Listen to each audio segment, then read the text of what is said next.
Hello, Sagittarius, Sun, Moon, Rising, and Venus signs. Kamusta kayo? Sana po ay nasa mabuti kayong kalagayan. Welcome back po sa Star Tarot. Kung bago kayo dito, welcome din kayo. Thank you sa inyong support. I truly appreciate it. God bless you all, Sagittarius. Pauna mensahe po ninyo ay The Magician Energy.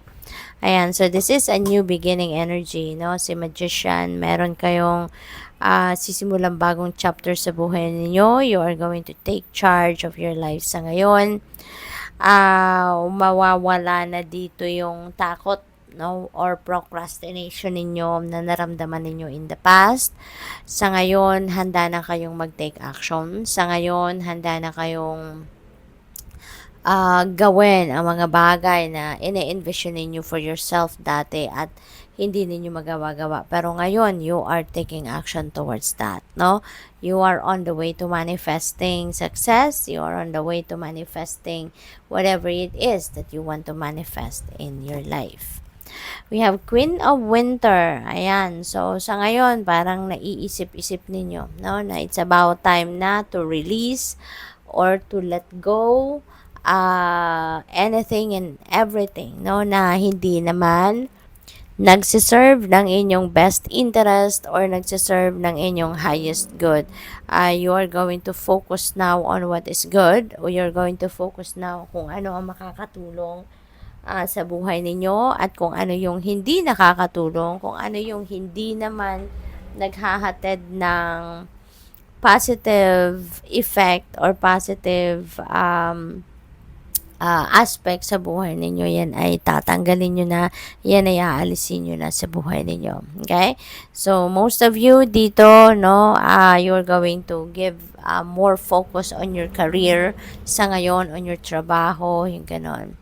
Seven of Winter. Ayan. So, possible din, no? Ang iba sa inyo rito, meron kayong sitwasyon na parang hindi ninyo makita yung totoong sitwasyon, no?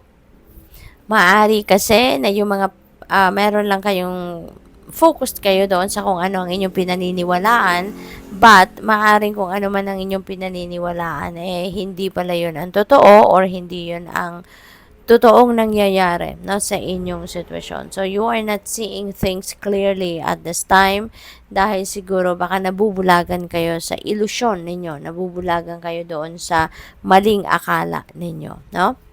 What else? We have Ace of Winter. Ayan, so kung ano man itong hindi ninyo nakikita ng maayos, hindi ninyo nakikita ng malinaw, no, na sitwasyon, you are going to be able to see that now, no? Dahil sa Ace of Winter, there are information, news, or mga detalye na dadating at yan ang magpapakita sa inyo ng totoong nangyayari, no? Ito yung magpaparealize sa inyo na ganito pala talaga ang nangyayari, no? So, there you will realize siguro dito na mali, no? Yung inyong akala, mali yung iniisip ninyo, okay? There are also siguro new ideas na dadating sa inyo na makakatulong din sa inyo dito sa pagmamanifest ninyo na kung ano man ang mga gusto ninyong mamanifest, okay? So, what else? We have Three of Winter. Ayan. So, maaring merong merong sadness kayo na nararamdaman sa ngayon that could be related to mga experiences ninyo in the past. Maaring that is related to love life. Maaring meron kayong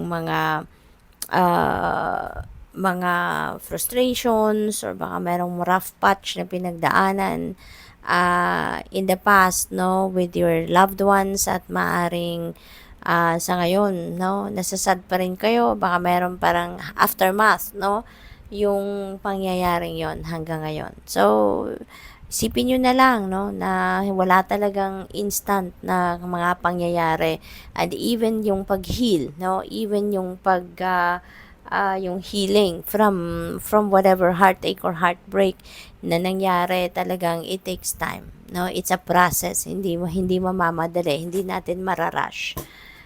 What else? we have 10 of winter. Ayan. So, 10 represents endings and beginnings. Kaya meron ditong siguradong magtatapos, merong siguradong mag-e-end na, no? And this is the difficulties, no, na matatapos na. So, maaaring related yan dito din sa Three of Winter energy. Kung ano man itong kinalulungkot ninyo, maaaring tatapusin nyo na yan, tutuldukan nyo na yan, and mag-iisip na kayo na mag-move forward na sa buhay, no? So, dito sa Ten of Winter, kung ano yung nagpapabigat sa inyong dibdib, kung ano yung nagpapahirap sa isip ninyo, nagpapahirap sa inyong kalagayan, ano, you are going to put an end to that. You will come up with a resolution, ano, sa inyong mga difficulties, sa inyong mga challenging situations na nararanasan. Maaari din na yung Ten of Winter energy na to, you are coming out siguro of a painful situation, no? Maaaring related yan sa love life, related sa pamilya, no? Maaaring ganon, but you are going to realize now na tapos na, no? This is the end. Tama na, yung ganon. What else? We have Ace of Autumn, Sag. Ace is a new beginning energy. No, meron na tayong dalawang ace, Ace of Winter, tsaka Ace of Autumn. Pag merong dalawang aces, no, sa isang reading, ibig sabihin na there are amazing things coming your way. Merong mga magagandang sitwasyon, kaganapan ang dadating, ang mangyayari, no? So, Ace of Autumn may represent a windfall of money. So, maaring merong paparating dito na kaperahan sa inyo, and maaring ito ay kung saan manggagaling. Maaring yan ay regalo sa inyo, maaring yan ay panalo, you know, yung mga ganon. So, this could be a windfall of money, advice or assistance from others, no? Depende sa inyong sitwasyon. Maaari din na meron kayong mga tagumpay dito, successes, pagdating sa mga proyektong ginagawa ninyo, pagdating sa negosyo, enterprise, or kung ano man ang pinagkakakitaan ninyo. Na maaring meron kayong tagumpay na makukuha dyan. There could be an opportunities dito, financial opportunities, no? Na dadating din na maghahatid sa inyo ng financial prosperity and abundance. Okay?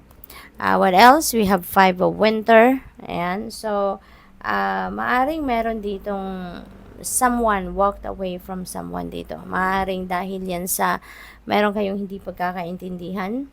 Maaring hindi kayo meron pag-uusap pero hindi kayo nag-agree, no, on the same thing. Kaya parang